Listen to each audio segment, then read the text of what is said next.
Well, I've had so much trouble uploading videos in the past few days. The video that was posted today, Saturday, the 23rd, I tried most of yesterday, Friday, the 22nd, to upload it and couldn't get more than 5% uploaded. So, on this beautiful snowy day here at Bealtaine Cottage, I'm going to make another video and post it up. So capitalise on the, not too bad internet speed at the moment that I have. So yes, it's been snowing, and as you can see from the smoke coming up from the other side of the lodge, my studio, the stove is lit. Fortunately, I've got my trees planted, as I said. I've got my 4 Irish oak trees planted. There's masses more work to do here in the gardens, so I'm hoping that the snow will clear today or tomorrow.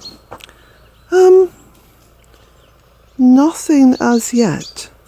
Everything seems to be very much in place. Anyway, Imbok is just a very short hop, skip and a jump away. So I've got quite a few preparations to do for that.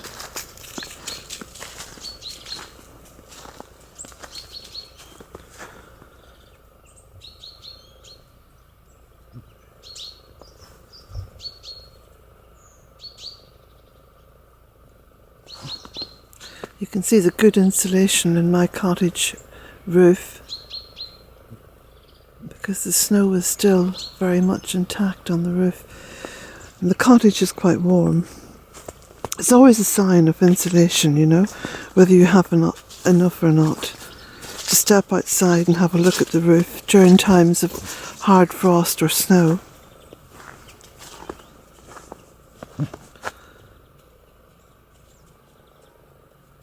The tunnel's quite dark today because of the snow. Let's walk down this way. Jack is picking up the scent of animals that have come into the gardens.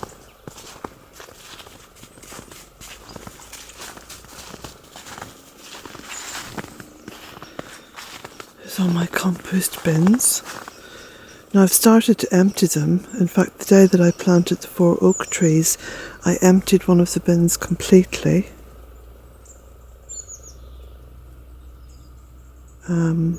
So I've got one bin over near the cottage, which I'm just going to I don't even have to bother cleaning it out because it's quite clean. But I want to drill a few more holes into it, because you should have lots of holes on the bottom to allow a little bit of aeration, avoid stagnation, and allow for any liquids to be able to,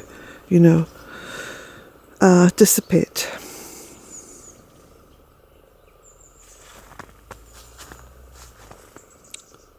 Does look beautiful. I love it when it snows because you get this silence, which is quite palpable, especially when you're out walking around.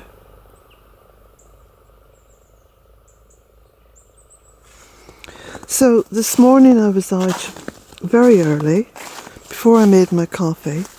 I came out and I scattered along the north bank, starting with the entrance to the fairy wood here.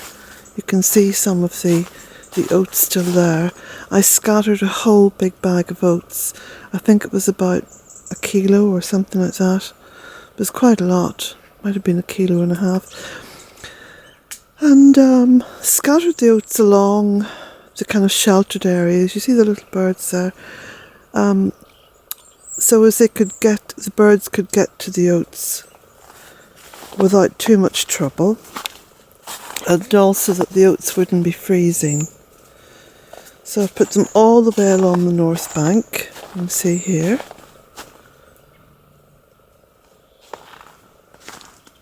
And right down,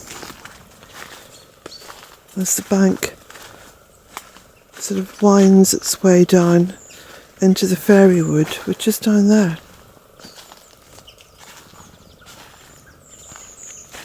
But a lot of the oats have been scattered here, of course, have already been picked out. But what it means in essence is that the birds all get a chance to have a good feed, you know. Now what I'll do, about an hour before sunset, I'll put another bag of oats and sunflower seeds and various bits and pieces of food out for the birds. And I'll put them right along the bank again, and that way then they can continue to feed, which will give them the body energy that they need to survive the night, because it does look as though it's going to be a very, very cold night again.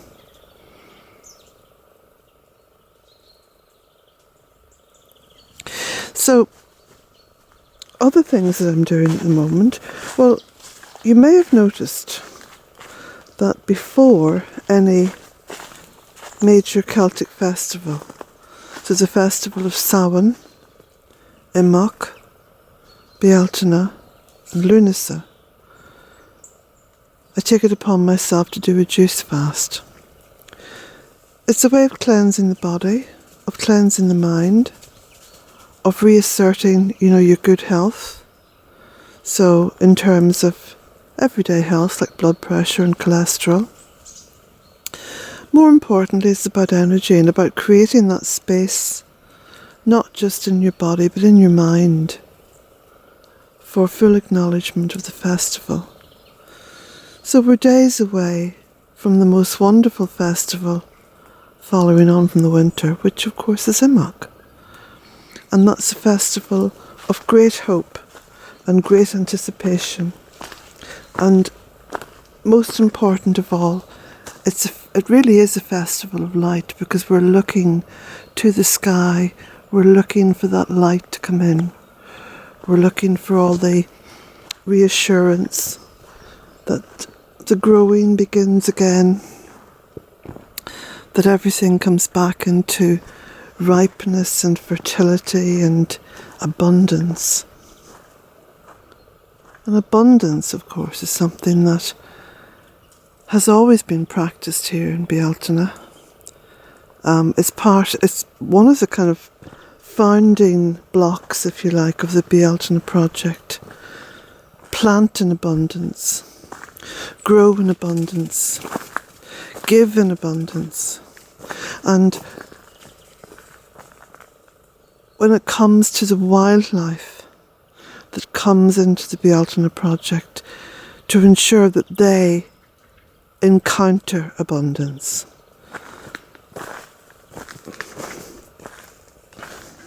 So I have no problem at all buying lots and lots of, ostensibly it's bird food, but of course it's food for lots of other little creatures as well.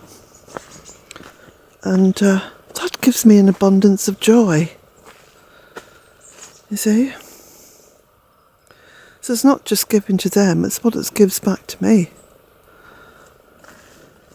And I have an abundance of fulfillment, that I'm doing something useful, that I'm being part of the caring economy. We always look upon or taught to look upon the economy of life as pounds, shillings and pence and dollars, and euros, whatever it is, whatever currency it is. But that's not the real economy at all. That's part of the economy veneer. The real economy, the grassroots economy, is about caring. It's about trying to create abundance, making it your aim to be abundant with whatever it is you do, to be giving, to be supporting. And that central essence of caring should be at the heart of all abundance. Because when you care for the earth, you get an abundance of food. When you care for other people, you get an abundance of love. When you care for the waterways and the rivers and nature, you get an abundance of clean water.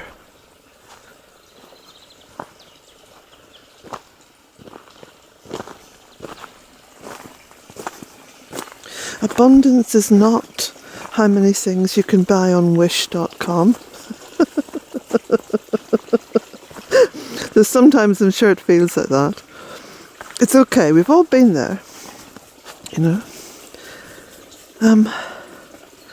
And abundance is not, you know, how much you have in your bank account or how much you earn. Although the practicalities of life have always got to be observed. I certainly wouldn't disenfranchise myself from any of that because I have a mortgage to pay and etc., you know. But stepping aside from the very bare practicalities of life that we all have to adhere to and we all have to take notice of, because that's our everyday living. Abundance is something quite magical, quite mystical as well, quite spiritual, because it's something you only begin to encounter when you start to practice it with full intention. And when you begin to encounter it, you realise how incredible life really is.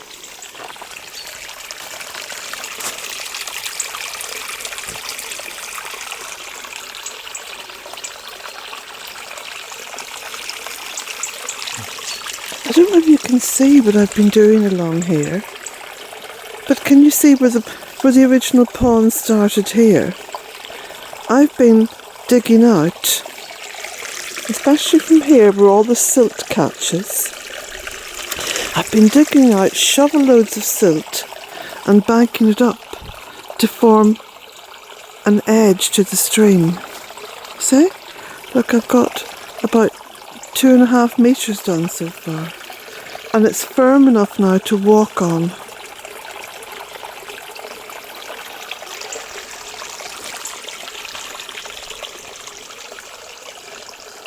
An abundance of work. I'm very grateful to have that. It's a sense of never-ending work. And what that means to me is that I am needed. I am needed.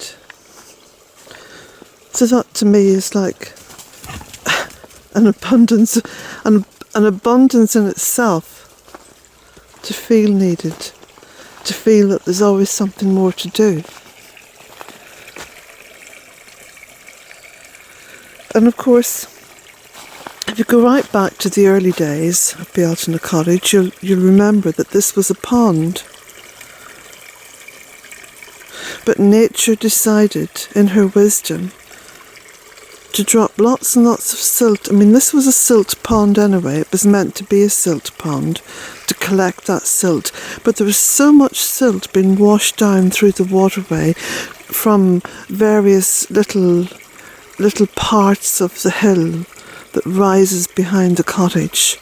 There was so much water being channeled through here that there was an enormous amount of silt, and nature in her wisdom turned this into a stream. This is nature's work here. This is not my work. See? So what I'm doing with the lower pond down there, which I've just walked from, is emulating nature.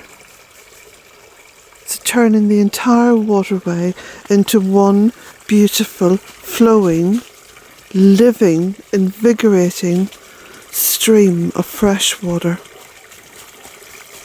And I love the way the little bits of gravel are now showing through, and in some instances the bedrock itself is showing through. In fact, I'll just share something with you up here. Walking in towards the stream again, and of course this waterfall is all the way down because the land is dropping.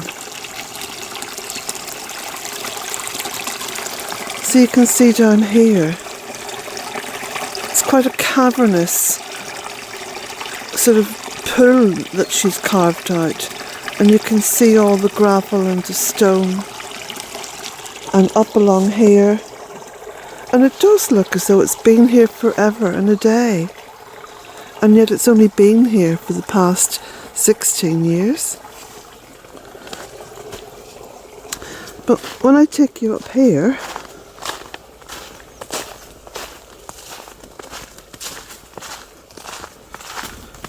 oh, bird flying out. Now if you look carefully, down there, that's bedrock. And then if you follow the water up, you see by that stone, that's bedrock. There's a massive amount of bedrock here, and the soil is quite thin really, because when you look at that, you're looking at 2.5 feet of soil on top of bedrock. Amazing, isn't it? Jack! Oh, there was something moved down there. I think it was an animal of some description. Anyway, something's got stuck, I think, in the snow.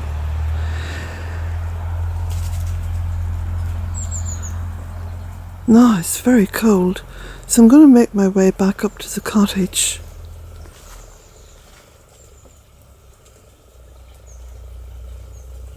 It's lovely to know that through this woodland, which was only just rushy fields 16 years ago, with no trees and no water flowing through it, that there's now this beautiful stream that flows all the way through, and that even during these cold, frozen days, the birds have got such an incredible waterway from which to drink.